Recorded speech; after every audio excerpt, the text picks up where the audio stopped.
Muito bem. Um dos assuntos que é abordado em nosso curso e que a gente sabe que causa muito temor em muitos oradores é um público que possa estar hostil ou até mesmo desinteressado. Quais as técnicas que se usa nestes casos? Veja, eu outro dia fui fazer uma palestra num desses nossos encontros, não vou dizer em qual é o estado, não é esse o objetivo, mas tinha um público lá de 500 pessoas e um barulhão terrível e eu tinha que ganhar a atenção para falar sobre os nossos cursos de formação política, mostrar como é que funciona. Muito bem. Como o palestrante que me antecedeu resolveu enfrentar o problema no grito, quer dizer, ele falar mais alto do que o pessoal que estava falando, eu sinceramente, fiquei com pena dele, porque ele saiu molhado de suor pelo sacrifício que fazia. E eu no começo já tinha visto, era eu que vinha, ia falar 1 hora por aí, eu vou ter que acalmar esse pessoal. Ao invés de eu falar da mesa, peguei o microfone móvel e vim para o meio do público. E eu disse, não, aqui agora nós vamos falar sobre o início do processo político, que foi na Grécia Antiga e tal, comecei por aí, e digo, e lá no teu município, para o primeiro que eu encontrei na frente, como é que aconteceu a fundação da cidade? Eu estava falando sobre a cidade-estado na Grécia, e a tua cidade, como é que foi a fundação? Claro, foi um impacto, o sujeito teve que pensar, todo mundo olhou e começou a se preocupar, agora o próximo sou eu que vou ter que falar. E realmente eu peguei depois...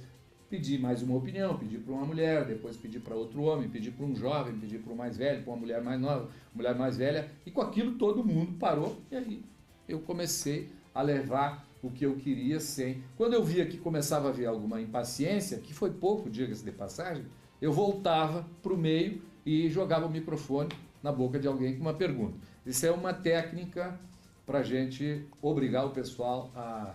Outra técnica que se usa quando não dá para sair da mesa é uma mesa. Está uma mesa formada e a gente tem que falar, e o povo ali parece que quer discutir entre eles e não quer ouvir a gente.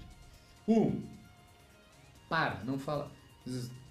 Eu vou esperar que aqueles que têm que falar continuem um pouquinho. E todo mundo vai parar e vai ver o que é que está acontecendo.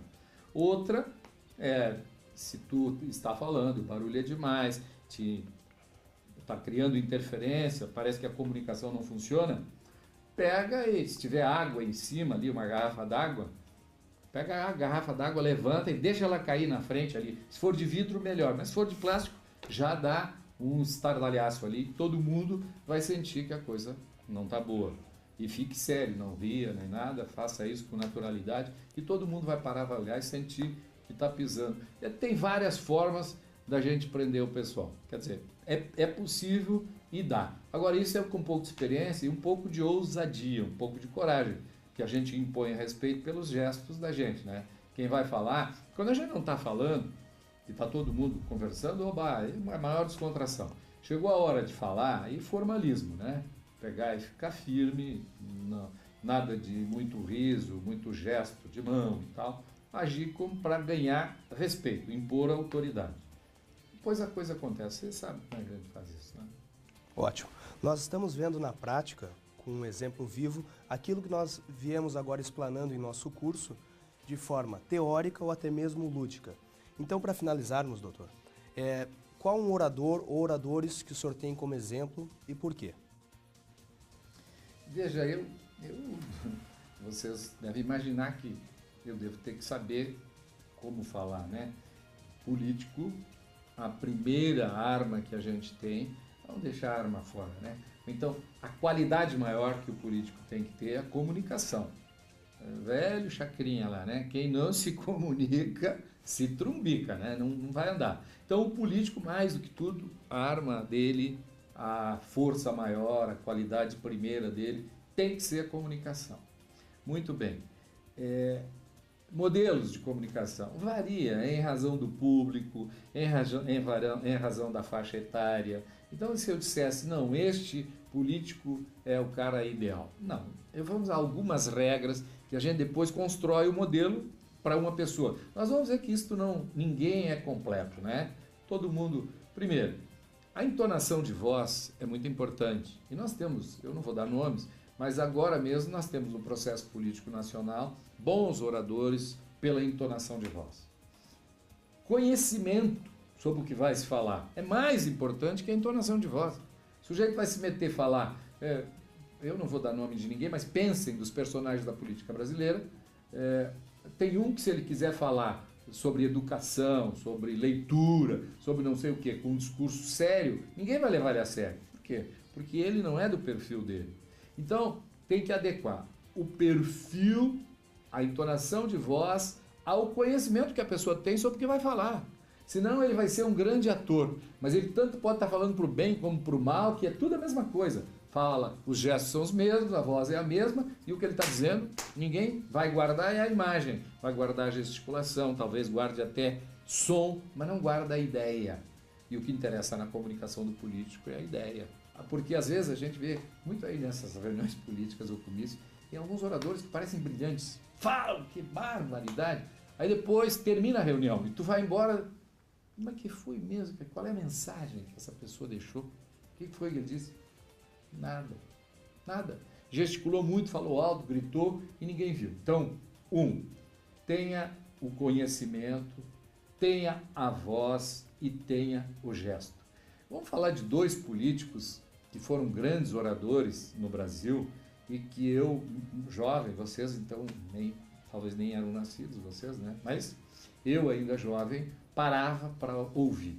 Eu faço questão de ir bastante para trás para não criar constrangimento. Se eu falar bem do A, o B fica com o beicinho grande, se falar do C, o outro esqueceu de mim. Então vamos pegar os discursos do Paulo Brossard de Souza Pinto e do Jarbas Passarinho, os dois senadores. O Paulo Brossard, sendo do MDB, senador do MDB, e o Jarbas Passarinho, senador defendendo a ditadura militar. Logo, o Brossard do MDB, obviamente, ele estava lá combatendo a ditadura, queria saber da abertura democrática, mas eram grandes discursos, sob o ponto de vista do conhecimento, Paulo Brossard, Jarbas Passarinho, eram grandes discursos sob o ponto de vista da voz, da entonação de voz, eram grandes discursos sobre o tema e sobre a gesticulação correspondente, quer dizer, haviam gestos correspondentes aos temas que estavam sendo discutidos, e aí então a gente tinha um orador ou vários oradores, no caso eu falei de dois, que faziam a gente parar para ouvir. Ah, mas eu não concordava com nenhum dos dois estava falando, isso não interessa, nós queremos saber se o cara é bom orador ou não, se ele comunica ou não, tanto comunica que deu para discordar. Então, quando a gente consegue discordar é porque o cara comunicou. Então, o segredo, para terminar, não tem modelo, né? Não tem modelo por quê? Porque varia em função do público e varia em função da mensagem que tu quer levar. O orador que é estereotipado, vocês vão ver que determinados tipos, ele não interessa sobre o que ele vai falar, ele tem... Eu conheci, não vou aqui também revelar quem, né? Mas eu conheci um deputado estadual que ele sempre terminava o discurso dele chorando. Sempre. Não interessava o que ele falava. Se ele ia falar num velório, ele terminava chorando. Se ele ia falar numa festa, ele terminava chorando.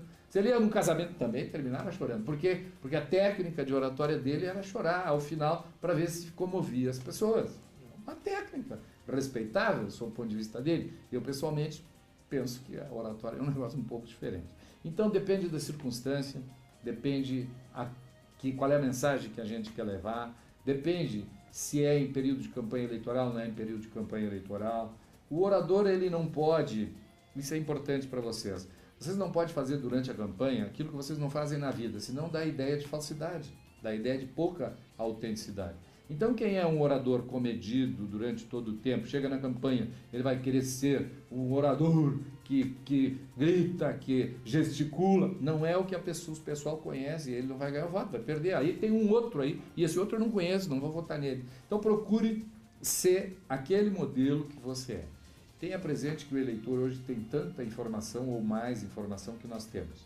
Eles acompanham os passos da gente, cuidam do que a gente faz. E se a gente quiser, no período da campanha, fazer coisas diferentes, eles vão dizer que a gente está enganando, que não está sendo autêntico, não está sendo verdadeiro e a gente acaba perdendo. Mas é duas palavras para concluir. O nosso curso todo, preparatório de candidatos a vereador, vice-prefeito, prefeito, é muito importante, importantíssimo. Mas essa questão da oratória, olha só, eu acho que é mais importante. Por quê? Porque a comunicação, não adianta a gente saber tudo e não conseguir comunicar. Eu sei tudo e não abro a boca. O que serviu para a política? Política é a ciência de ensinar as pessoas a serem felizes. ou então de ajudar a construir a felicidade daqueles que vivem na comunidade. Sem falar, não se faz isso. É fundamentalmente a partir do verbo, a partir da oratória, a partir das palavras. Portanto, aprendam, prestem atenção, os nossos professores são bons, eu posso dar testemunho, conheço, são bons. Procurem seguir os conselhos deles. E essas referências que eu faço aqui, guardem algumas, porque lá se vão, olha o Martim Fierro, né? A gente aprende na estrada.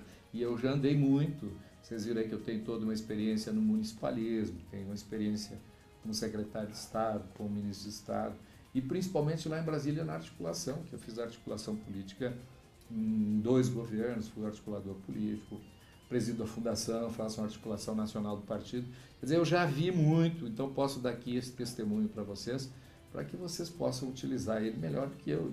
Daqui mais um tempo tem outro aqui no meu lugar, mas o que vocês aprenderam, vocês vão levando adiante. Aí essa é a forma da gente perpetuar, não só o conhecimento, mas a participação da gente. Parabéns ao pessoal que nos está brindando com esse curso. Parabéns por vocês, por aderirem à ideia e que nós temos que nos preparar melhor para poder bem representar os interesses da população. Até depois. Muito obrigado, doutor Eliseu. A gente sabe que agora o nosso aluno está muito mais bem alicerçado para aplicar as técnicas que estamos ensinando no decorrer do curso. Vamos em frente.